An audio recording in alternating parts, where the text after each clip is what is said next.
पुराना डेफिनेशन सत्य, न्याय और अहिंसा की जमीन, नया definition crime capital of India Bihar, crime capital of India Bihar. क्या जो बात राहुल गांधी कह रहे हैं इसमें कोई सच्चाई है? क्या सच में बिहार क्राइम कैपिटल बन गया है?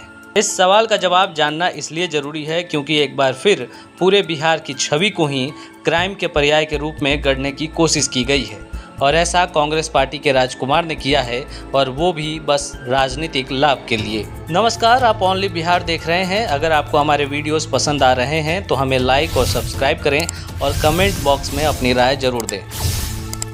इस बात में कोई दो राय नहीं कि पिछले कुछ दिनों में बिहार में क्राइम का ग्राफ तेजी से बढ़ा है। इस बढ़ते क्राइम ग्राफ को लेकर हमने हाल में एक वीडियो किया था जिसका लिंक डिस्क्रिप्शन बॉक्स में है। क्या इन क्राइम की बदौलत बिहार को क्राइम कैपिटल कह के इसकी छवि को खराब करना सही है? यह सवाल बिहार का हर वो युवा कर रहा है जो आज बिहार में बदलाव की नई ऊर्जा को महसूस कर रहा है। शायद इसलिए राहुल गांधी के इस बयान पर बिहार के युवाओं ने विरोध जताते हुए उनसे माफ़ी मांगने को कहा और इसके लिए हैशटैग भी ट्रेंड कराया। क्या बिहार क्राइम कैपिटल है? क्राइम का डाटा एनसीआरबी के डेटा से पता चलता है। एनसीआरबी का जो डेटा सामने है वो 2022 का है।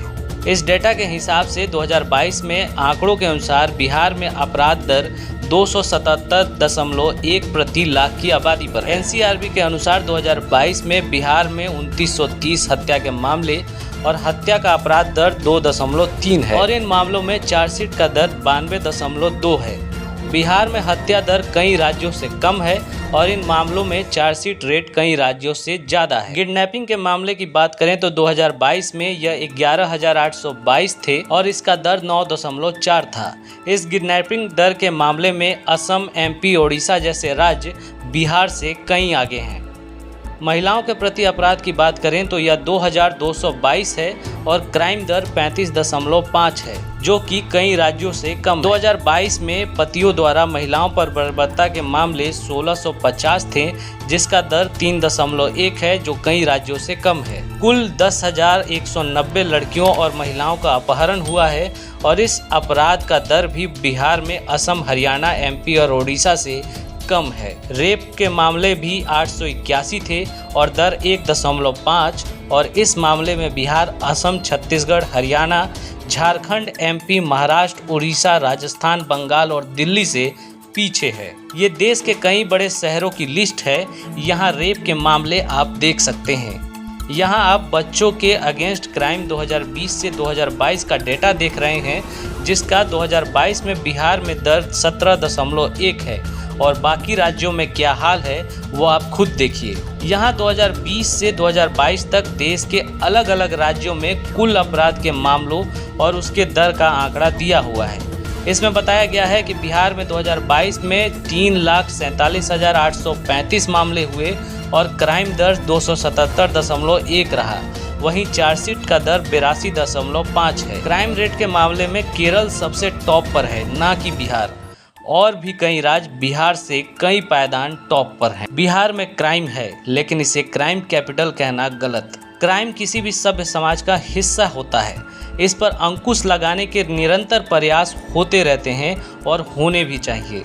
बिहार इसमें कोई अपवाद नहीं। बिहार में क्राइम है, लेकिन यह क्राइम कैपिटल तो बिल्कुल नहीं है। जब राहुल गांधी जैसे बड़े कद के नेता बिहार को क्राइम कैपिटल कहते हैं तो देश भर में बिहार और बिहारियों को लेकर एक स्टीरियोटाइप क्रिएट होता है कि बिहारी है मतलब अपराधी है, और शायद इसलिए बिहारी शब्द ही गाली बन जाता है। कांग्रेस राज और राजद के कारण बिहार पहले से बदनाम है। राहुल गांधी आज बिहार की छवि जिस क्राइम कैपिटल के रूप में गढ़ना चाहते हैं उसे उनकी पार्टी पहले ही गढ़ चुकी है। आज़ादी के बाद देश में माल समानीकरण की नीति लगाकर जहां बिहार के रिसोर्स का दोहन किया गया, वहीं बिहार के लोगों को सस्ता मजदूर बनने और पलायन के लिए मजबूर कर दिया गया। याद हो तो कांग्रेस का ही दौर था जब बिहार में नक्सलवाद, जातीय हिंसा और अपराध के बड़े चैप्टर की शुरुआत। कांग्रेस के हाथ में सत्ता थी, लेकिन बिहार की सत्ता में स्थिरता नहीं थी। इंसान जैसे कपड़ा बदलता है वैसे तो बिहार के सीएम बदल रहे थे। 1970 से 1990 का दौर बिहार में जातीय संघर्ष का उदय का दौर रहा। इसी कांग्रेस के राज में बिहार में 1989 में भागलपुर दंगा हुआ। इसी कांग्रेस के राज में परारिया मांस रेप कांड हुआ, बेलछी नरसंहार हुआ, पारस बिगहा और दोहिया कांड हुआ, डालेल चक भागोरा नरसंहार, नोहनीगढ़ नगवान नरसंहार और दनवर बिहटा नरसंहार हुआ। इसके बाद लालू यादव की सरकार में बिहार का क्या हाल हुआ यह किसी से छुपा नहीं है और इसमें कांग्रेस का किस प्रकार मौन समर्थन मिलता रहा यह भी बताने की जरूरत नहीं है। राहुल गांधी से अपील। राहुल गांधी से यही अपील है कि वो बिहार आएं, हर मुद्दे को उठाएं, सरकार पर सवाल उठाएं, प्रदर्शन करें, अपना चुनावी कैंपेन करें, लेकिन बिहार के भविष्य को खराब करने का षड्यंत्र न करें। आपके पूर्वजों ने पहले ही बिहार के संग यह पाप कर दिया है जिसे आज का बिहारी युवा भुगत रहा है। अब बिहार का युवा ऐसी बात न बर्दाश्त करेगा, न ऐसी बात होने देगा।